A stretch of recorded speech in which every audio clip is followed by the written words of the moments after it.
तो बच्चों आज हमारा नया पाठ है पाठ 3 नीलू। पाठ 3 नीलू जिसकी हम लोग रीडिंग करेंगे।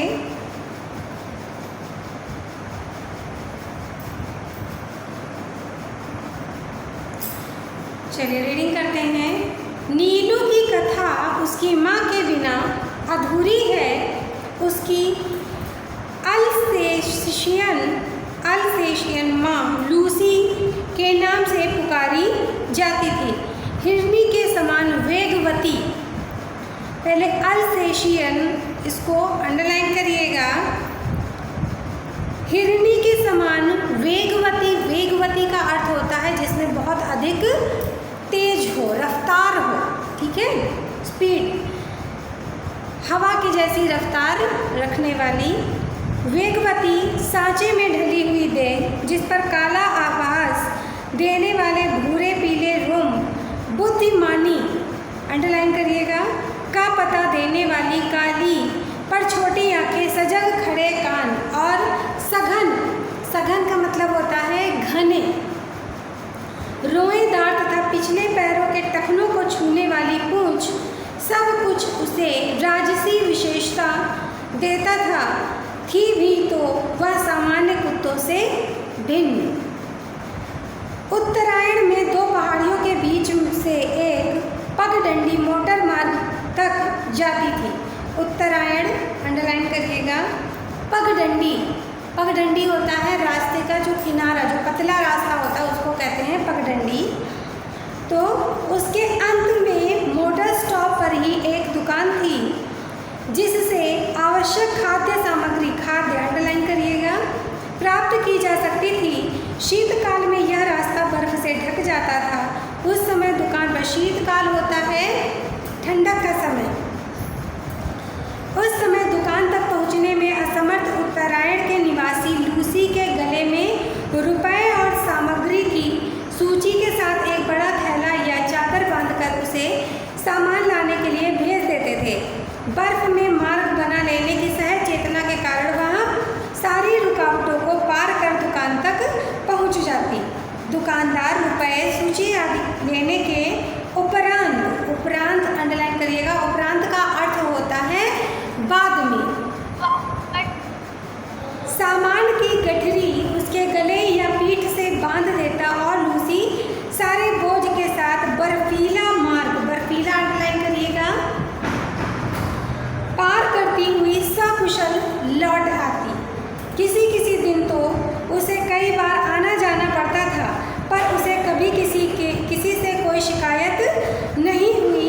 गले में कपड़ा बंधते ही वह तीर की भांति दुकान की दिशा में चल देती थी।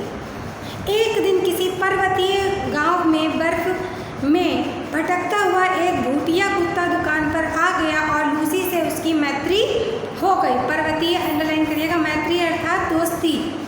कुछ महीने बाद सर्दियों में लूसी ने 2 बच्चों को जन्म दिया, किंतु उनमें से एक शीत के कारण मर गया और दूसरा उस ठिठुरते परिवेश से जूझने लगा। परिवेश मतलब वातावरण।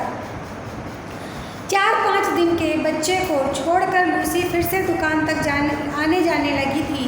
एक संध्या के छुटपुटे में लूसी ऐसी गई कि फिर लौट ही ना सकी।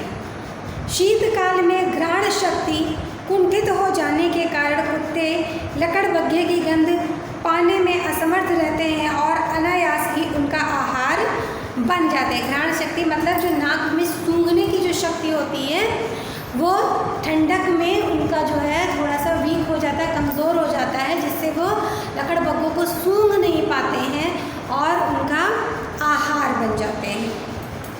लूसी के साथ भी कुछ ऐसा ही हुआ था।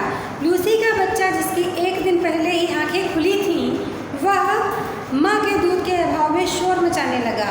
दुग्ध चूर्ण से दूध बनाकर उसे पिलाया जाता, पर रजाई में भी वह माँ के पेट की उष्णता, उष्णता अर्थात गर्माहट, उष्णता अंडरलाइन करिएगा, खोजता और न पाने पर रोता चिल्लाता रहता। अंत में मैंने, अर्थात मैंने कौन, लेखिका, लेखिका अपने लिए कह रही हैं, उसे कोमल ऊन और अधबुने स्वेटर की डलिया में रख दिया जहाँ वह माँ के सामीप्य। सामीप्य का अर्थ होता है नज़दीकी, ठीक है, सामीप्य अंडरलाइन करिएगा। सुख के भ्रम में सो गया। डलिया में वह ऊन की गेंद जैसा ही लगता था। प्रयाग से लौटते समय उसे भी साथ लाना पड़ा। बड़ा होने पर रोमों के भूरे, पीले और काले रंगों के मिलने से वह एक विशेष प्रकार का धूप छाही हो गया था। धूप पड़ने पर एक रंग की झलक मिलती थी, चाँद से दूसरे की और दिए के उजाले में तीसरे की। उसके कानों की चौड़ाई और नुकीलेपन में भी कुछ नवीनता थी। सिर्फ अन्य कुत्तों के सिर से बड़ा, चौड़ा और लंबोदरा अंडरलाइन करिएगा। लंबोदरा मतलब लंबा, पर सुडौल का मतलब जो डील डॉल में बहुत अच्छा हो, किसी भी प्रकार की कमजोरी उसमें ना दिखती हो।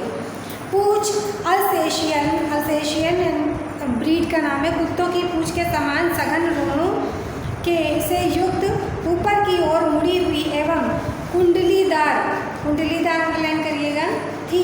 पैर अल्सेशियन कुत्तों के पैरों के समान लंबे, पर पंजे भूटिये के समान मजबूत, चौड़े और मुड़े हुए नाखूनों से युक्त थे। गोल और काली ओर वाली आँखों का रंग शहद के रंग के समान था, जो धूप में तरल सुनहला हो जाता था और छाया में जमे हुए मधु सा पारदर्शी। अंडरलाइन करिएगा। पारदर्शी का अर्थ होता है जिसमें आर पार हम देख सकने में सक्षम हो। आकृति की विशेषता के साथ साथ उसके बल और स्वभाव में भी विशेषता थी। ऊंची ऊंची दीवारों को भी वह एक छलांग में पार कर लेता था। रात्रि में उसका एक बार भौंकना ही वातावरण की स्तब्धता को कंपित कर देता था। स्तब्धता मतलब जो शांत रहते हो, एकदम शांत, उसको स्तब्ध रहना कहते हैं। मैंने अकेले कुत्ते देखे और पाले हैं, किंतु अनेक कुत्ते देखे और पाले हैं, किंतु कुत्ते के दैन्य से रहित और अलभ्य दर्प से युक्त मैंने केवल नीलू को ही देखा है। उसके प्रिय से प्रिय खाद्य पदार्थ को भी यदि अवज्ञा से फेंक कर दिया जाता, अवज्ञा का अर्थ होता है जिसमें गुस्सा हो, ठीक है, जिसमें आप अवज्ञा का मतलब होता है किसी की आज्ञा का पालन ना करना, ठीक है, अवज्ञा करना। तो जब अगर ऐसे ही फेंक कर दिया जाता था तो वह उसकी ओर देखता तक नहीं था। यदि उसे किसी बात पर झिड़क दिया जाता तो बिना मनाए वह मेरे सामने ही ना आता था। विगत 12 वर्षों से उसके बैठने का स्थान मेरे घर का बाहरी बरामदा ही रहा, जिसकी ऊपरी सीढ़ी पर पार्टिकों के सामने बैठकर वह आने जाने वालों का निरीक्षण करता रहता था।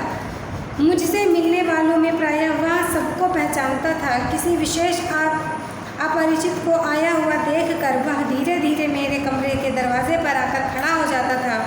उसका इस प्रकार आना ही मुझे किसी मित्र की उपस्थिति की सूचना देता था।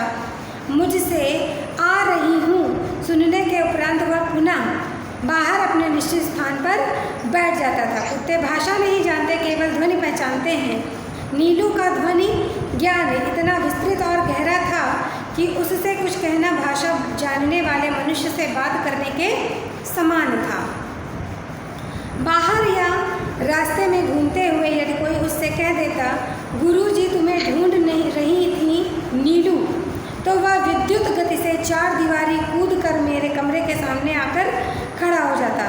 फिर कोई काम नहीं है, जाओ कहने तक वह मूर्तिवत का अर्थ होता है मूर्ति की तरह खड़ा रहता। कभी कभी मैं किसी कार्य में व्यस्त होने के कारण उसकी उपस्थिति जान ही नहीं पाती, तो उसे बहुत समय तक बिना हिले डुले खड़ा रहना पड़ता था। हिंसक और क्रोधी भूटिये बाप और आखेट प्रिय अल्सेशियन, आखेट प्रिय मतलब शिकार को पसंद करने वाली, अल्सेशियन माँ से जन्म लेकर भी उसमें हिंसक प्रवृत्ति का कोई चिन्ह नहीं था। 13 वर्ष के जीवन काल में उसे किसी पशु पक्षी पर झपटते या मारते नहीं देखा गया। उसका यह स्वभाव मेरे लिए ही नहीं, देखने वालों के लिए भी आश्चर्य की बात थी। मेरे बंगले के रोशनदानों में प्रायः गौरैयाँ तिनकों से घोंसले बना लेती थीं। मुझे उनके परिश्रम पूर्वक बनाए हुए घोंसले उजाड़ना अच्छा नहीं लगता था, अतः कालांतर में उनमें अंडों और पक्षी शावकों की सृष्टि बच जाती थी। अंकुर जैसे पंख निकलते ही वे पक्षी शावक उड़ने के असफल प्रयास में रोशनदानों के नीचे गिरने लगते थे। उन दिनों नीलू उनके सतर्क पहरेदार का कर्तव्य को अंडरलाइन करिएगा निभाता था। उसके भय से कोई भी कुत्ता बिल्ली उन नादान उड़ने गिरने वालों को हानि पहुंचाने का साहस नहीं कर पाता था। बच्चों, इससे आगे का पाठ हम अग्रिम कक्षा में पढ़ेंगे।